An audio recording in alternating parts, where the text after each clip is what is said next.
receded. That doesn't mean God forgot, by the way. Oh, didn't know God forgot. Oh, yeah, I forgot. I got this. That's not what that means. It means that now, before he was turning his attention to the flooding of the earth, now he's turning his attention to the survivors. Now the springs of the deep and the floodgates of the heavens had been closed, and the rain had stopped falling from the sky. The water receded steadily from the earth. At the end of the 150 days, the water had gone down. And on the 17th day of the 7th month, the ark came to rest on the mountains of Ararat. Now, obviously, people have gone to Mount Ararat to try to find the ark, but what you got to remember about Mount Ararat is that it's not a mountain, it's a mountain range. And it's a very big mountain range. But there have been times in which people have thought they have found the honest to goodness ark. The historians, the scientists, and the archaeologists decide if it is or if it isn't. Obviously, it's grown over, it's underneath a bunch of rock and all this, but it went somewhere in that mountain range. The waters continued to recede until the 10th month, and on the first day of the 10th month, the tops of the mountain became invisible.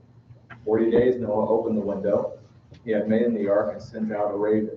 They kept flying back and forth until the water had dried up from the earth. Then he sent out a dove to see if the water had receded from the surface of the ground. But the dove could find no place to set its feet because there was water over all the surface of the earth. So it returned to Noah and the ark. If you notice the story about Noah's ark, it's not just a story of obedience, it's a story of patience. It's a story of patience. The drama of Noah and his ark has gone for more than a century. From the building, or from the giving of the directions to the building, to having to get together the animals, to which the animals came to them, but getting together the food and all this, loading that all into the boat, and then trusting God to steer the ark wherever it needed to go, and then now trusting God to further take care of them for them to be able to come out one day. It's all been a practice of patience.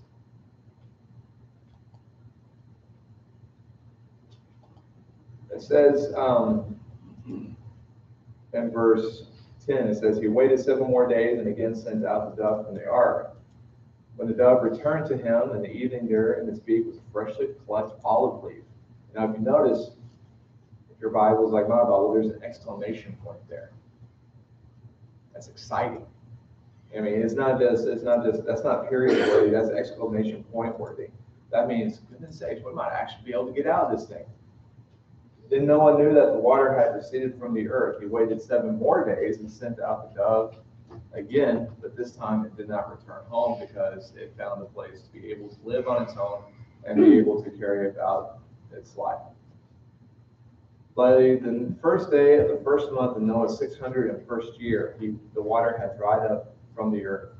Noah then removed the covering from the ark and saw that the surface of the ground was dry. By the 27th day of the 2nd month of the earth, it was completely dry. Then God said to Noah, come out of the ark, you and your wife and your sons and their wives. Bring out every kind of living creature that is with you, the birds, the animals, and all the creatures that move along the ground, so they can multiply on the earth and be fruitful and increase in number upon it. All right, so God tells them to come out. Everybody, you, your wives, animals, everybody. And as you come out, your priority or your mission, so to speak, is to go out and repopulate. So you just decided to the earth. Mess up the whole parking structure. Huh? There's a Wow, this, like many people here. Albert Einstein was famous for saying, insanity is doing the same thing over and over again and expecting different results.